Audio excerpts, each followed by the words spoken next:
Welcome to the federal Andhra Pradesh. ఆంధ్రప్రదేశ్లో కానీ భారతదేశంలో కానీ పంటలు పండించే రైతులకు ధరను నిర్ణయించే అధికారం లేకపోవడం తీవ్ర ఆవేదనను కలిగించే అంశం. ధరలు నిర్ణయించే అధికారం కేవలం వ్యాపారుల చేతుల్లోనే ఉండడం, దానిని సక్రమంగా ప్రభుత్వం చేతుల్లోకి తీసుకొని నియంత్రించలేకపోవడం వల్ల పంటలు పండించే రైతుల వేదన అంతా ఇంత కాదు. ఆంధ్రప్రదేశ్ రాష్ట్రంలో రొయ్యల సాగు 70%, అంటే దేశంలో మొత్తం మీద తీసుకున్నప్పుడు 70% రొయ్యల సాగు ఆంధ్రప్రదేశ్లో సాగవుతోంది. ఈ రొయ్యలను దేశ విదేశాలకు ఎగుమతులు చేసి విక్రయిస్తున్నారు. ఆంధ్రప్రదేశ్లో సుమారు 3 లక్షల మంది రొయ్యలు పండించే రైతులు ఉన్నారు. అట్లాగనే 1,80,000 ఎకరాలలో రొయ్యలు సాగు అవుతున్నాయి. ఉత్పత్తి వచ్చేసేసి ఒక దఫా అంటే ఏడాదికి 6.35 లక్షల టన్నులు రొయ్యల ఉత్పత్తి జరుగుతుంది. 91,800 చెరువుల్లో, అంటే ప్రధానంగా గోదావరి జిల్లాలు, కృష్ణా జిల్లా, గుంటూరు జిల్లా, ప్రకాశం, నెల్లూరు, ఈ జిల్లాలలో మాత్రమే ఎక్కువగా రొయ్యల ఉత్పత్తి జరుగుతుంది. మరి ఇంత భారీ ఎత్తున ఆంధ్రప్రదేశ్ రాష్ట్రంలో రొయ్యల సాగు జరుగుతుంటే రొయ్యల రైతుల బాధల గురించి ప్రభుత్వం కానీ, లేదు ఏవైతే ధరను నిర్ణయించే కంపెనీలు ఉన్నాయో ఆ కంపెనీల యజమానులు కానీ, లేదు రొయ్యల రైతులకు ఫీడును, అంటే రొయ్యల ఫీడును సప్లై చేసే కంపెనీలు ఏవైతే ఉన్నాయో వాళ్ళు కానీ ఎవ్వరూ పట్టించుకోవడం లేదు. మరి ఒక్కసారిగా ఆంధ్రప్రదేశ్ రాష్ట్రంలో రొయ్యల రైతులంతా సాగు విరామం ప్రకటించారనుకోండి, రొయ్యలు లేవు, ఏమవుతుంది? రొయ్యలు తినే వాళ్ళ సంఖ్య కంప్లీట్గా పోతుంది. ఆంధ్రప్రదేశ్ రాష్ట్రంలోనే కాదు, భారతదేశంలోనే కాదు, విదేశాలకు కూడా రొయ్యల ఎగుమతి తగ్గిపోతుంది. అప్పుడు ఎక్కడో పండించేవాడి రొయ్యలు విపరీతమైన ధర అమ్ముకునే పరిస్థితి ఉంటుంది. ఇక్కడ మనకు అపారమైనటువంటి సముద్ర తీరం ఉంది. తీర ప్రాంతంలో రొయ్యల సాగు బాగా జరుగుతుంది. దీనిని ప్రోత్సహించి రొయ్యల రైతులకు రాయితీలు ఇచ్చి రొయ్యల రైతులను కాపాడాల్సిన బాధ్యత ప్రభుత్వంపై ఉంది.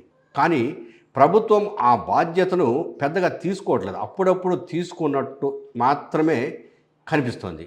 ఇప్పుడు ఈ నెల 11వ తేదీన రొయ్యల ఫీడును, అంటే వెనామీ రొయ్యల ఫీడును కేజీకి 10 రూపాయలు, టైగర్ రొయ్యల ఫీడును కేజీకి 10 రూపాయలు, ఎనామీ రొయ్యల ఫీడును కేజీకి 8 రూపాయలుగా ఈ రొయ్యల ఫీడ్ కంపెనీలు పెంచుతున్నట్లు అనౌన్స్ చేశాయి. వీళ్ళు మాకు గిట్టుబాటు ధర రావడం లేదు, మేము విదేశాల నుంచి కొన్ని ఈ ఫీడ్కు సంబంధించిన రా మెటీరియల్స్ దిగుమతి చేసుకోవాలి, అట్లాగనే దేశంలో కూడా కొన్ని రా మెటీరియల్స్ మేము కొనుగోలు చేయాలి, ఆ రా మెటీరియల్ పెరిగింది కాబట్టి మేము ఫీడ్ ధరను పెంచాల్సి వస్తుంది, దీని మీద మీ వైపు నుంచి స్పందన కావాలి, మమ్మల్ని ఏం చేయమంటారో చెప్పండి అని చెప్పేసి రాష్ట్ర ప్రభుత్వ ముఖ్యమంత్రి చంద్రబాబు నాయుడు గారికి, అదేవిధంగా ఆక్వా శాఖకు ప్రత్యేకంగా రొయ్యల, అంటే ఫీడ్ కంపెనీల వాళ్ళు లేఖలు రాశారు. ఈ ఫీడ్ కంపెనీలు సుమారుగా ఆంధ్రప్రదేశ్ రాష్ట్రంలో 30 వరకు ఉన్నాయి. ఇవి కూడా దేశంలో 70% కంపెనీలు ఆంధ్రప్రదేశ్లోనే ఉన్నాయి. మరి ఈ రొయ్యల ఫీడ్ కంపెనీల వాళ్ళు లెటర్లు రాసినప్పుడు వాళ్ళకి ఏదో ఒక విధంగా నచ్చజెప్పేటట్టు చూడాలి. దీని మీద మత్స్యశాఖ కమిషనరు వాళ్లకు మీరు కొంచెం ఆగండి, చూద్దాము, టైం ఇవ్వండి అని చెప్పేసి అడిగారు తప్ప మీరు ఎలా పెంచుతారో, పెంచితే రైతుల పరిస్థితి ఏందనేది మాత్రము మాట్లాడలేదు. ఇక్కడ ప్రభుత్వ పరిస్థితి ఏంటి, ఎలా ఉందనేది ఒక్కసారి మనము ఆలోచిద్దాం. రాష్ట్రంలో సుమారు 2,75,000 కుటుంబాలు కేవలము రొయ్యల సాగుపై ఆధారపడి ఉన్నాయి. అంటే రొయ్యలు సాగు చేసే కుటుంబాలు. మరి ఇన్ని కుటుంబాల మీద ఇంకా కొన్ని లక్షల మంది కార్మికులు ఆధారపడి ఉన్నారు.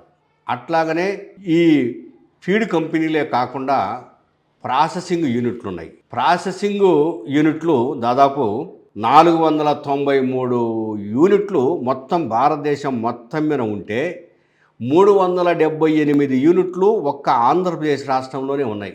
అంటే 70% పైనే ఫీడ్ కంపెనీలు కానీ, ప్రాసెసింగ్ యూనిట్లు కానీ ఆంధ్రప్రదేశ్ రాష్ట్రంలో ఉన్నాయి. అందువలనే ఇక్కడ వాళ్ళు ధరలు నిర్ణయించడము నిర్దేశించే స్థాయికి వెళ్ళిపోయారు. ప్రభుత్వాలతో కూడా సంబంధం లేకుండా ధరలను నిర్ణయించి ప్రకటించేశారు. మే 11వ తేదీన కేజీకి 10 రూపాయలు 8 రూపాయల లెక్కన ధరలు పెంచుతున్నట్లుగా ప్రకటించారు. ఆ ప్రకటన మీద ప్రభుత్వం వైపు నుంచి ఇంతవరకు సరైన ప్రకటన వెలువడలేదు. మరి ప్రాసెసింగ్ యూనిట్ల వాళ్ళు కానీ లేదు ఈ ఫీడ్ తయారు చేసే కంపెనీలు వాళ్ళు కానీ మాట్లాడుకున్నారా? మాట్లాడుకోనే ఈ ధరలను పెంచారా? ప్రభుత్వము ఎందుకు దీని మీద మాట్లాడటం లేదు అనేది ఇప్పుడు రైతుల్లో పెద్ద చర్చగా ఉంది. ఇటు ప్రాసెసింగ్ యూనిట్లలో వేల మంది కార్మికులు ఉన్నారు, అట్లానే ఫీడ్ కంపెనీలలో పనిచేసే వేల మంది కార్మికులు ఉన్నారు. ఇక రొయ్యల రైతుల దగ్గర చెరువుల దగ్గర పనిచేసే వేల మంది కార్మికులు ఉన్నారు. వీళ్ళందరి జీవనము ఏం కావాలి, కొన్ని లక్షల మంది కుటుంబాలు ఏం కావాలి అనేది ప్రభుత్వము ఇమ్మీడియట్గా ఆలోచించాలి. ఈ క్షణంలో కాడి కింద పడేయడానికి రొయ్యల చెరువుల రైతులు రెడీగా ఉన్నారు. ఎందుకంటే మేము ఇప్పుడు ఒక్కసారిగా ఉన్నట్టుండి 10,000 రూపాయలు అంటే టన్ను 10,000 రూపాయల ఫీడ్ కాస్ట్ పెరిగిపోయింది. మా వల్ల కాదు, మేము పెంచే పరిస్థితుల్లో లేము రొయ్యలను, ఇంత ఫీడ్ కాస్ట్తో మా వల్ల కాదు అని చెప్పేసి అంటున్నారు. నిజానికి ఈ ఫీడు ధరలు పెంచటము తగ్గించటము లేదా రొయ్యల ధరలు పెంచటము తగ్గించటము ఇదంతా కూడాను ప్రాసెసింగ్ యూనిట్ల వాళ్ళ చేతుల్లో ఉందనేది రైతులు చెప్తున్న మాట. రైతులు చెప్తున్న మాటే కదా, ప్రభుత్వం కూడా అంగీకరిస్తున్నటువంటి మాట.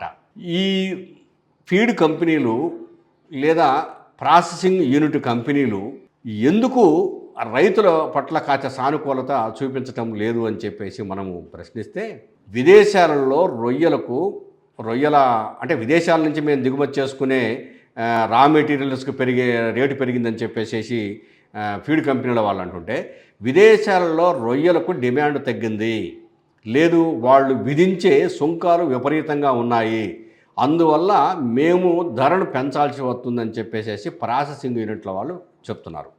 అసలు మొత్తం మీద ప్రాసెసింగ్ యూనిట్ల వాళ్ళే రొయ్యల ధరను నిర్ణయిస్తున్నారు. రైతులది ఇక్కడ ఏమీ లేదు. విదేశాలలో ₹1 లాభం వస్తుంది అంటే అందులో ₹0.5 రైతులకు ఇవ్వడానికి ప్రాసెసింగ్ యూనిట్ల వాళ్ళు రెడీ.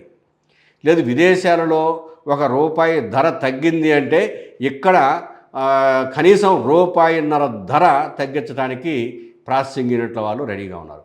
మొత్తం మీద ఎటు చూసినా రైతు దీనావస్థకు చేరుకునేటువంటి పరిస్థితి, రైతు పండించలేని పరిస్థితి ఆంధ్రప్రదేశ్ రాష్ట్రంలో ఉంది. ఆక్వా రంగంలో రైతులు ఖచ్చితంగా దీన్ని వదిలేయాల్సిన దుస్థితిని ఈ రాష్ట్ర ప్రభుత్వం అట్లాగే ప్రాసెసింగ్ యూనిట్ల వాళ్ళు కల్పించారు. ఇక్కడ మనం ఇంకోటి ఏంటంటే గుర్తుపెట్టుకోవాల్సిన అంశం ఏంటంటే, ప్రాసెసింగ్ యూనిట్ల వాళ్ళు ధరలు పెంచారు కదా, ఈ విధంగా ధరలు పెంచడం వల్ల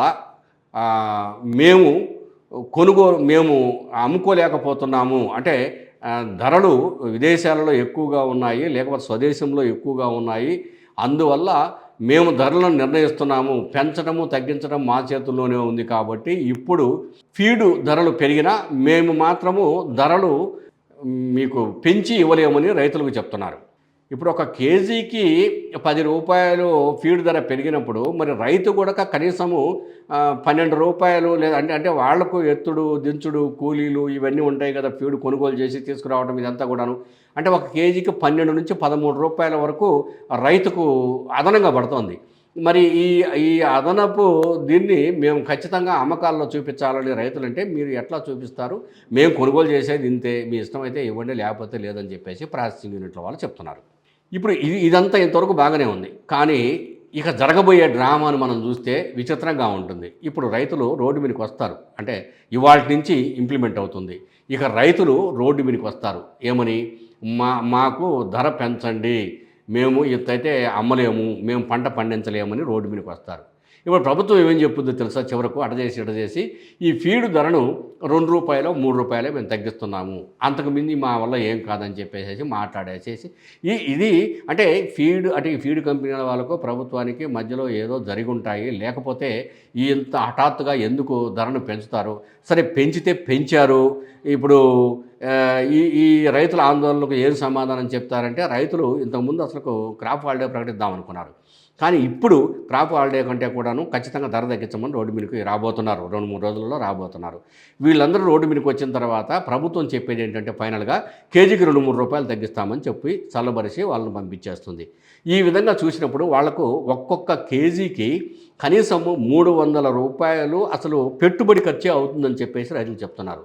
మరి బయట ప్రాసెసింగ్ యూనిట్ల కంపెనీల వాళ్ళు ఎంత కొంటున్నారయ్యా కేజీ అంటే 100 కౌంటున్న కేజీ రొయ్యలను ఎంత లేదన్నా కూడాను 275 నుంచి 280 రూపాయలకు కొంటున్నారు.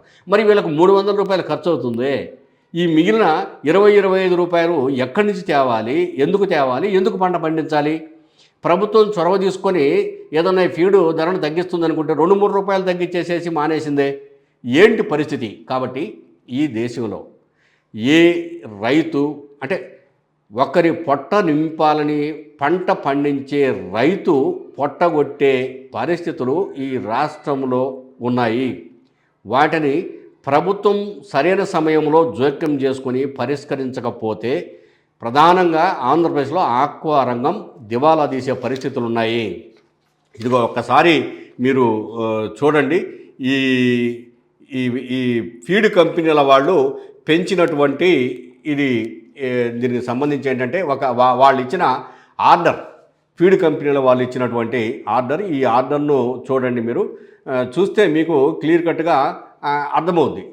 అంటే వాళ్ళు 8-10 రూపాయలకు పెంచారు. ఈ విధంగా పెంచుకుంటూ పోతే మా పరిస్థితి ఏంటని రైతులు ఆవేదన వ్యక్తం చేస్తున్నారు. వీళ్లకు తగిన చొరవ తీసుకొని రైతులను కాపాడాల్సిన బాధ్యత ప్రభుత్వం పై ఉంది. మరి ప్రభుత్వం ఏ విధంగా స్పందించుద్దో మనం చూడాలి.